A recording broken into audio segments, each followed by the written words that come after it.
Hello, so great to have your company.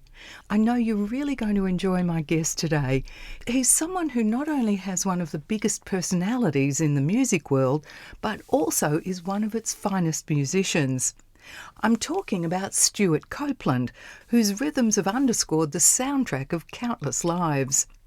As the co-founder and drummer of British band The Police, Stewart's beats helped define the sound of the late 70s and 80s and catapulted the group to international stardom.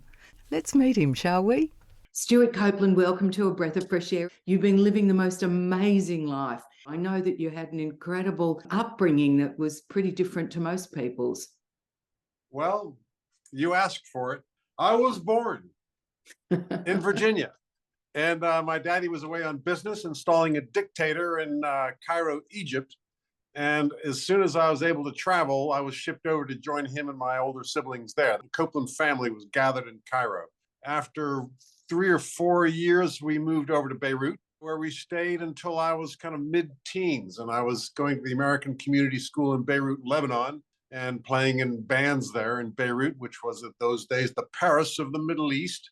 And then it got hot for my daddy. Cover blown. Kim Philby, the famous spy, debunked to Russia, one of his best buddies. And it got hot for him. So he shipped his family out. And I ended up in darkest Somerset in boarding school in England.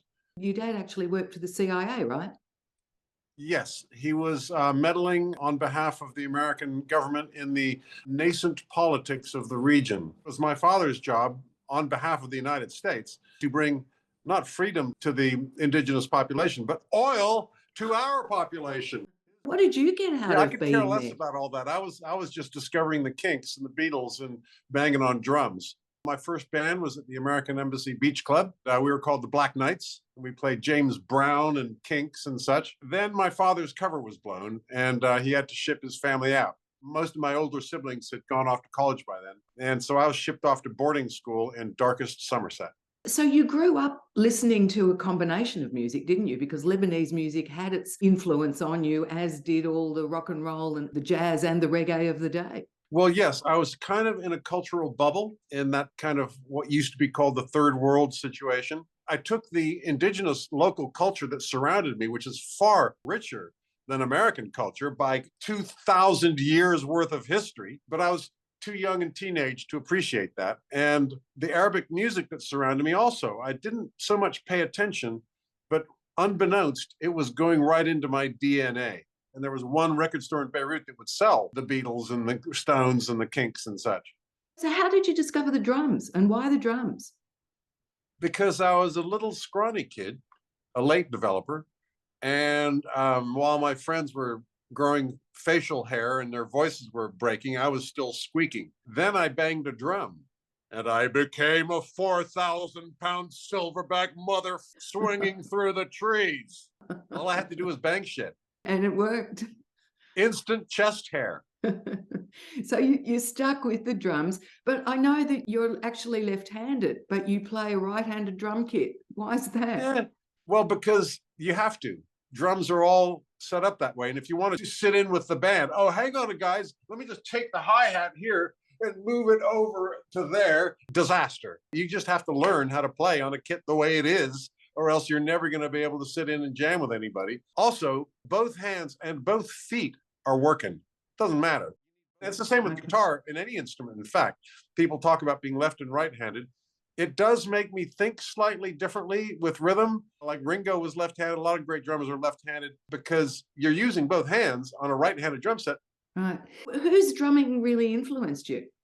Buddy Rich did make an impression, and I still consider him to be the Mozart of drums, so far unsurpassed. When I was a teenager, along came Mitch Mitchell with Jimi Hendrix Experience, and that was my guy. Buddy Rich, in all of his majesty, that was my father's guy. Was your father very disappointed that you'd taken up drums and decided to make this your career path? No, he was a musician. He was overjoyed. He filled the house with musical instruments. There was a piano, guitars, trumpet, trombone. My father played trumpet. So he was overjoyed when one of his offspring finally showed some interest in music. He would rather it had been trumpet, but he had a high respect for drums and rhythm.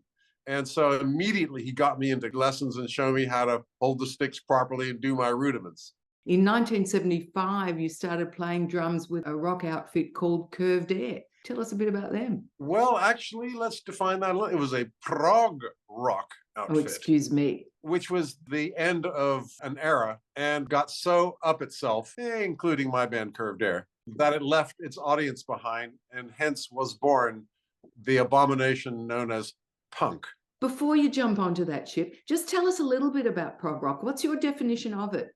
Too many triplets, obscure time signatures, 7/8 rhythm. You know what? Come on, can I? Guaranteed for you to not be able to tap your foot. I had to hide my prog past in punk. I'm now ready to declare unto the world loudly and proud to be prog. Okay, so you've come from prog rock, now you've admitted it, and you get involved in the world of punk. The whole scene changes. Share the stories around that, how you got to start up the Police. Well, in fact, all of us in the Police, except for Andy, who's 10 years older, Sting and I were in the cusp. We were at the end of the hippie generation. And by the time we came of age, the hippie thing was old, used, been there. It was just rancid by then. So musically, both of us had our chops, our skill set developed in a world where musicians had to be actually pretty good at their instrument to get a job. And suddenly that whole world was supplanted by these snarly kids who were younger than us, didn't have any skills or chops. They could bang 3 chords but do it with great gusto and charisma. So we were kind of in the middle. We had those chops, but they weren't needed. What was needed was a whole new hairdo, an attitude, as opposed to flower power as we're pissed off. And instead of noodly, noodly, noodly as bang, as rama lama, we could do that.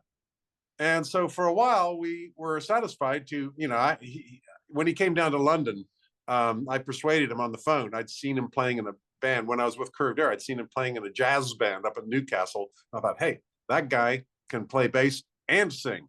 I can use him. Later, when this punk thing started to happen in London, I'm still in Curved Air, and I'm looking around. Well, this whole new scene is really much more exciting, and I kind of feel some aggression myself instead of wandering around in a leotard and doing twinkly twinkly stuff about goblins and fairies and stuff, which seemed to be what prog rock is all about. Anyway, the Police was flying under the punk flag for convenience. There were happening clubs, and Sting and I down in those clubs with Henri Padovani, our original guitarist, looking at all these other cretins, thinking, we can do this much better. And at that time, we kind of bonded and had no idea what Sting could do. Eventually, we ran into Andy Summers, and I've asked him about this. What were you thinking? He was a guy with a triple scale, sought after session guitarist, earning great money, playing really sophisticated music with big artists and so on.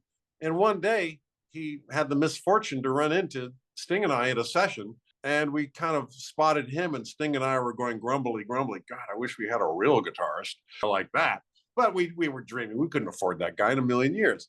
Until one day, I ran into him at Piccadilly Circus tube station. And then he says, hey, Stuart, hey, let's go grab a cup of tea.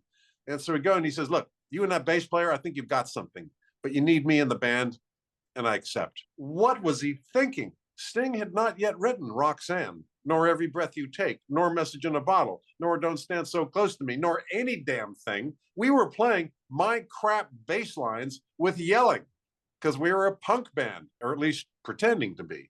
And Sting hadn't written any songs yet. So why did Andy join 2 fake punks with no Roxanne? We didn't even realize how Sting could sing yet. The songwriting part, Sting didn't know he could write those songs yet. He had been writing like jazz compositions and whatever. He himself didn't have any idea.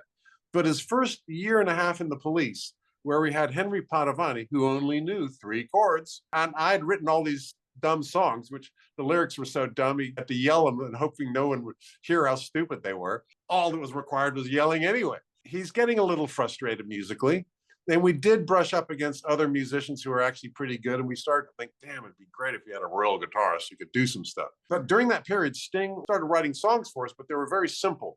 And he learned how to write songs in a much more simple form.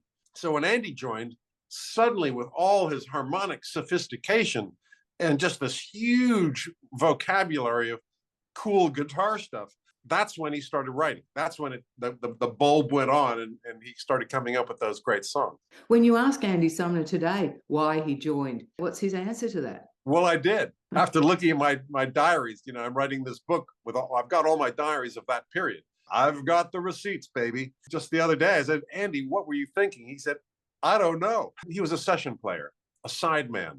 His face never appeared on the album cover. I guess I could say that, well, here's a low threshold. Here's a band that'll have me, and I can actually be on the album cover as a member of the band rather than some hired gun, how he had spent the first part of his career. And so he wanted to be in the band. The rest of that conversation, by the way, outside of Piccadilly Circus Tube Station, Oxford Circus Tube Station, was, dude, we don't have any management. I'm the management. We don't have a record deal. Just my pretend label, Illegal Records, which we made one record on. We don't have any road crew.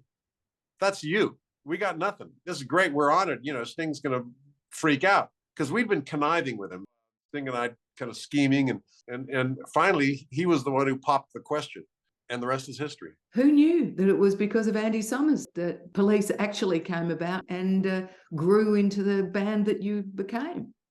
Absolutely. Amazing. So that very first hit that you did have, it was 1979, it was Roxanne. That has a complicated story too, with which I will bore your listeners. They're not bored. They're hanging off your every word, Stewart Copeland. Okay, I got plenty of them. So we released Roxanne, Sank Without a Trace. And in spite of our campaign, Police, release Roxanne, the BBC didn't pick up on it. And we tried to turn that into banned by the BBC. Nobody fell for it. And we went off to Germany to do a tour with this German artist called Eberhard Schoner. Remember that name. We'll come back to him in a second. And while we were over there, Roxanne disappeared without a trace. Meanwhile, I had these songs that were even too dumb for Sting to sing, and I recorded them under the name of Clark Kent. And I played all the instruments myself. I played guitar, bass. I actually got on the microphone. My first time ever singing anything was on the mic at Sorry Sound Studio. I never sang in the shower. I never sang in the car. I never listened to the lyrics and the vocals anyway. It was all about the guitar and the drums. I couldn't care less what's happening at the front of the stage because I got shit to bang back here. But Sting's not going to sing it. It was a pretty dumb song. It was called Don't Care. I am the neatest thing that ever hit town. There isn't anything that could bring me down. Don't care, because I am the neatest thing in town. Okay, you can take Sting's point, okay? It was a hit. Radio 1 picked it up, put it on the playlist, and it was a minor hit under the name of Clark Kent, Secret Identity. And I played all the instruments, sang the damn thing, which was a crime against music right there. But since the Police was already exposed as a fake punk band and kind of dodgy, the critics discovered us right away as carpetbaggers. So when I put out Clark Kent, I went for a secret identity, and I had a mask. Unbelievable. It's like my father used to say, if you want to start a rumor, deny it. So people assumed that Clark Kent must be somebody. And there's all this speculation. Who is Clark Kent? When the band appeared on Top of the Pops, they all wore masks. No one ever found out that Clark Kent was actually Sting, Andy Summers and Stewart Copeland. It was the first time that the Police as a band had ever been on TV. Andy wore a Brezhnev mask, and Sting, who was actually making his debut performance on TV, he donned a gorilla mask. So we had this little flash in the pan. Lucky for me, it expired because right about then, Can't Stand Losing You came out, actually Sank Without a Trace too, but the Police very quickly caught up. I was right on the verge of saying, I don't need these guys. And I could have gone off. I could have been nobody. How surprised were you when that song took off? Oh my gosh. Every musician, all your listeners who are musicians, you know what I'm talking about. You assume that you are the coolest thing in town and you're going to rule the world because you kick your own ass. Every musician, every band member has this kind of innate optimism. Otherwise, they'd go get a job. You've got to believe in yourself, even if nobody else does. Yeah, you got to. But it was very gratifying. Also, the fact that it was a one-man band. I was very proud that I did it all myself. So, yes, it was very, very gratifying. Might be timely to re-release it. Funny you should say that. So I am working on the deluxe edition, where we'll talk about that later. What am I selling today, by the way? Well, the book has these demos in it. And this is another miracle. Those are the demos that I played to Sting to persuade him to join my band. And he joined. Go figure. The book is called Stewart Copeland's Police Diaries. It's full of his original diary pages, handmade poster designs, ragged accounts, callow observations and other scribblings. In Stuart's words, it's a big noisy book about one heck of a ride. We kind of gave up bashing our heads against the wall. We were just not welcome in England. And my two brothers, Miles and Ian was an agent, Miles was a record company manager guy. They hatched a scheme in America. Ian would go to Baltimore and walk the street and he'd see some kid who didn't look like a hippie. Hey, where do you hang out? Well, we haven't got anywhere to hang out. You know, we listen to the Ramones at home. And so he'd call a club owner and say, what are you doing Tuesday nights? Tuesday's dead. Okay, how about we make that punk night? Actually, in America, the word punk had wrong connotations. They called it new wave. And English bands will be coming over and it's a new scene and kids with short hair. And the club owner says, whatever, Tuesday's fine. And so he found these clubs in Philadelphia and Boston, New York. They would have their new wave night and they were packed out. I mean, this new scene was just waiting to happen. Bands like Squeeze, The Police, and other English bands came over and we could play this circuit.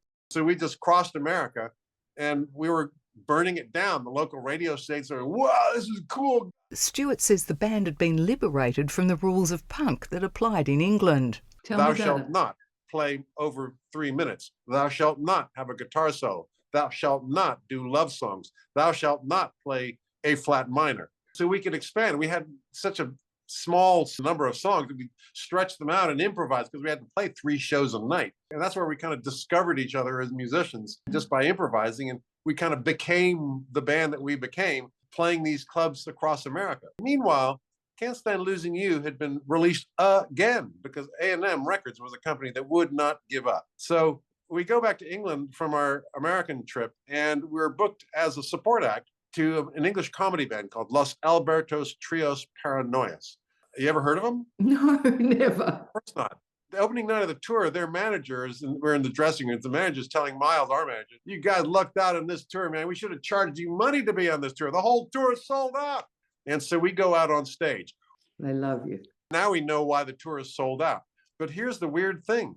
After all of our trials and tribulations, our struggles for credibility, you know, we played shows across America and we come out on stage back in England and we emerge from all of that as a boy band. That shrieking noise from the audience was 2 octaves up. That high-pitched sound of 13-year-old girls squealing. It's the same sound the Beatles heard. Yeah. There were no punks in the audience. There were no hippies in the audience, which were the 2 audiences that we'd been waffling back and forth. We are a boy band. Right. So what happens to the boy band in the UK then? We sold a shitload of records over the next 5 years. And you didn't care that you were appealing to 13-year-old girls at the time, as long as you were pulling in the money and the records were being played on the radio? We were kind of more into the 18-year-old and up. I bet you were. At the same time, our actual musical credibility was catching up. I don't know if that spoiled our teeny bopper following, but in America, we were the real deal. Or we were not a teeny bopper sensation in America. We were the real thing.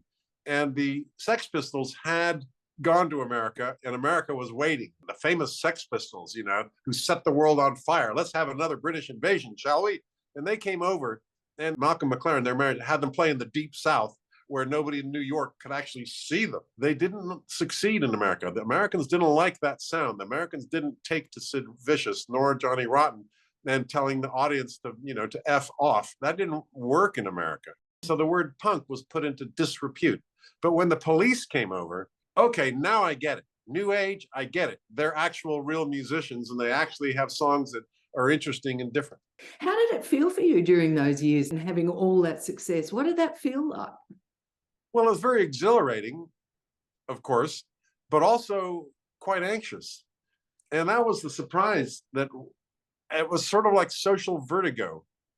You get everything you ever dreamed of in terms of respect. And I walk into a room and everybody could give a shit about what I'm talking about. And all, you know, all that stuff that you want as a teenager. Yeah. A bit of respect in the world, God damn it. But it turns out there is such a thing as too much. And you start to feel, I can only describe it as vertigo. And we were such a machine. You couldn't grab hold of anything. If you did, you'd lose an arm. You were just rushing across the planet, or rather, we were doing what we're doing. The planet was revolving under our feet faster and faster. It was a little anxious. We were getting what we wanted. We fought for it. We worked for it. We were getting it, but also a little weird. I've heard that said before. A lot of artists say that you're working so hard during that period of enormous success that you almost lose the decade that you're in. You can't be in the moment at all. And when you look back on it, you've kind of got no memory because it just flown past. Well, fortunately, I had a Super 8 movie camera and I got it all on film. Did I mean, you? up until that point, I got all the receipts and I got all the diaries and I've got every gig, how much we got paid, how many people attended. I gave us a rating of up to 5 stars. You know, I don't know if I ever gave us a 5. You're a hard marker. Actually, our last show in Melbourne was definitely a 5, and good to go out on a high. That was our last show in Melbourne. Is that right? I didn't know that either. Yeah. You're teaching me so much today. Well, we came back 20 or 30 years later and did a reunion tour. It didn't actually last that long, did it? Because in the early 80s, you were already out on your own doing solo stuff. It was 8 years. All up. What brought you to an end? Melbourne. Melbourne. Melbourne. We got to Melbourne. So, hey, there was band tension. And we now understand that band tension. When we did our reunion tour, we had band therapy. And so we now understand where that tension came from, what it was all about. But there was tension. And the band was very constricting. I had started doing movie scores, starting with Francis Coppola. And when I would get out of the police world and go to San Francisco and get into a studio and make music for Francis Coppola for a film, playing on stage, I have to separate playing out on stage, because playing with those two is like nothing else in the world. Going into the studio with those two assholes was very different. I loved them from the depths of my heart, but we would drive each other nuts in the studio without an audience there to validate what we're doing and show love upon us. In the studio, there was nothing but the other two guys, and we were not kind with each other. So getting out of that horrible police experience, which is so caustic and so challenging, over to play music. I got to play all the instruments myself again. No negotiation, no dealing, no arguing, no fighting for my little corner. That's why we broke up. The joy of life outside the police, we discovered it. And Sting as well. He went off and he started a movie. He could hire musicians who would do as they're told. And he wouldn't have to wheedle and complain and throw a temper tantrum to get what he wanted, because he knew what he wanted. You know, when we started out, we needed each other and we inspired each other, but eventually we all kind of figured out our own musical identity. Why should he negotiate for every step of the way with me? Yeah. And of course, the feeling was mutual. And so we started to discover life outside the police. It was kind of a golden cage. We were not competing to be boss. We were competing to have the music be what we think it should be. I wanted more aggression and excitement. And I thought that, you know, going down into this wimpy shit was not good for the band. Of course, without that wimpy shit, it wouldn't have been Every Breath You Take. And so I was in conflict at the time. And meanwhile, he's trying to write sensitive lyrics that have meaning while there's this World War III going on over his left shoulder. Why do you have to play so many damn drum fills? And the answer, because you told me not to. And so the tension, the clash, made the police what it was, but it wasn't much fun. Like I say, when we did it in front of an audience, that was fun. But in the studio with no referee, it was very uncomfortable. I would describe it as like a Prada suit made out of barbed wire. By the way, we never understood this at the time. We just shouted and screamed. Years later, when we did our reunion tour and we're back at it, Sting and I are wondering, how come in this whole tour, 200 people on the road, all these trucks and stadiums, and it's all going on, and everybody's having the best tour of their career, the tickets are selling, the catering people have people volunteer. It's just like on all departments, best tour ever, except for 2 guys. What's going on here? And I'd heard a rumor that the Rolling Stones had a band therapy. You don't say. I want some band therapy, damn it. And so we did. And it was not rocket science. It was a husband and wife team who were actually probably marriage counselors. And they just got us to say what needed to be said and blew each other's minds. I couldn't believe, when I said this, that's what you heard, but I meant this. And since that day, we've gotten along famously. The Police may have seen its shares of ups and downs, but its impact as one of the most successful trios in the 80s was indisputable. So you're now thinking that band therapy fixed the Police and enabled them to reunite a few years later? Think again. Now, we still do not play well together off stage. We just are not birds of a feather, but we appreciate what we each brought into each other's lives. It's like any good marriage, really, isn't it? You've just grown apart.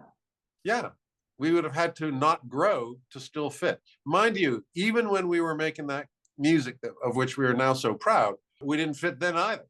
That was our gimmick, I guess. That was our secret of our success, is that we drove each other bonkers. Well, in doing so, you put out some pretty awesome music. I like to think so. Was it a difficult decision to come to split up, or did it happen in a fiery spat one day? No, it happened when I'd done Rumblefish. We'd sort of experienced life outside the band, but whenever we tried to do anything, somehow it would wither on the vine.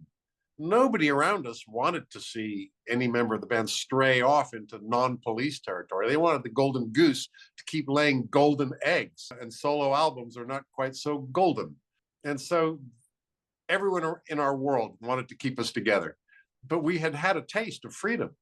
And so it was unbeknownst to everyone else that Sting and I finally, in a moment of comedy and understanding and not shouting at each other, we were able to talk sensibly to each other and said, you know, we've achieved so much. Why don't we just give it a break for a minute? I think we can afford to take our foot off the gas for a minute here.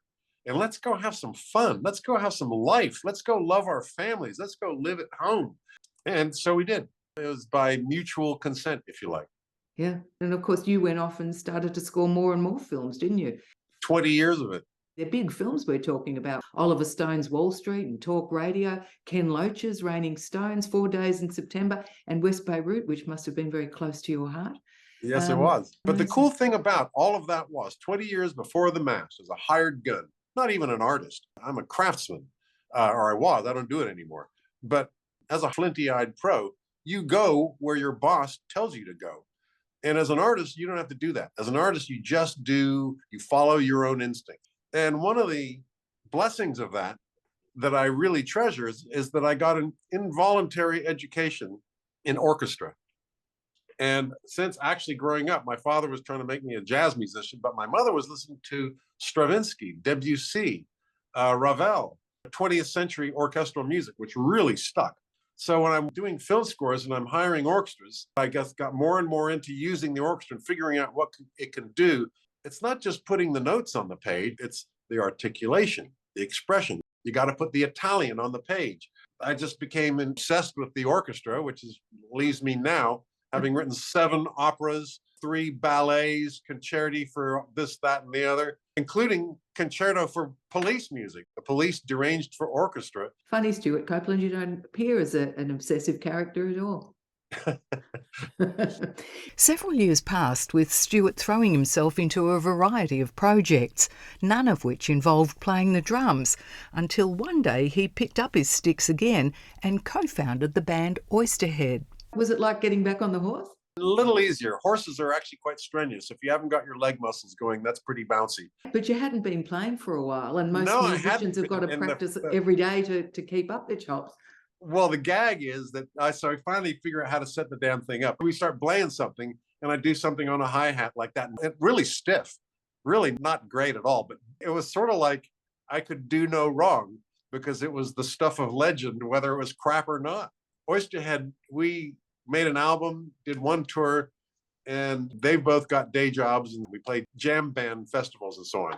And we'll go and play a 2-hour set for which we have rehearsed for about half an hour. It's like completely against all my pop music sensibilities. You just make shit up on stage there, and that's the way they want it. You noodle. And we got plenty of noodle. In 2007, you came together again with Police and performed on the Grammy Awards. That was your first public performance since 1986. I think the only other time that you'd been together was when you played for Sting's wedding party in 92 and for the induction into the Rock and Roll Hall of Fame in 2003. How did that performance go for you? How did that feel? Very good. It was early days. We had not gotten into each other's heads yet. It was before band one therapy? Song to figure out. We went up to Vancouver and rehearsed in secrecy. The word got out. It was tough. 3 blonde heads in a room. It's hard to keep a lid on that. And we showed up at the Grammys. Most people were surprised. And it was a good feeling. You know, Sting walks on stage, says, I kind of got swept away in it. The first shows when we played, in the effect of the audience, we looked down at those first rows, I still choke up. It was really something. to feel the impact of this music that we had forgotten about. You know, we'd gone off and done other things. In Sting world, they didn't mention the P word because he was establishing a new identity, a new music, a new brand, if you like. I'd gone off to be a professional film composer, where being in a rock band is not how you get the job. I was, you know, a suburban dad. We'd all kind of forgotten about it. And so we went out there, and when the stadiums around the world sold out in 20 minutes, that kind of got our attention.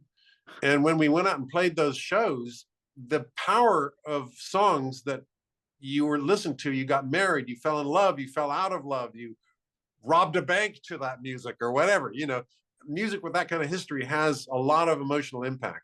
And to see that emotional impact on people in the front rows, those hot babes are back there. They're now in their late 30s, early 40s, in the arms of their loved one. It bowled us over. Even craggy old Sting was moved. We were at each other's throats in no time until we got our band therapy. In the last few months, we started to actually have a lot of fun because it didn't matter. Sting, get over it. I'm going to bang shit. There's no sense you getting upset about it. And I know that you're autistic and that you're going to come over and tell me to play my hi-hat and my it's okay. You can do that. I won't listen, but you can do that. And we start to actually enjoy ourselves.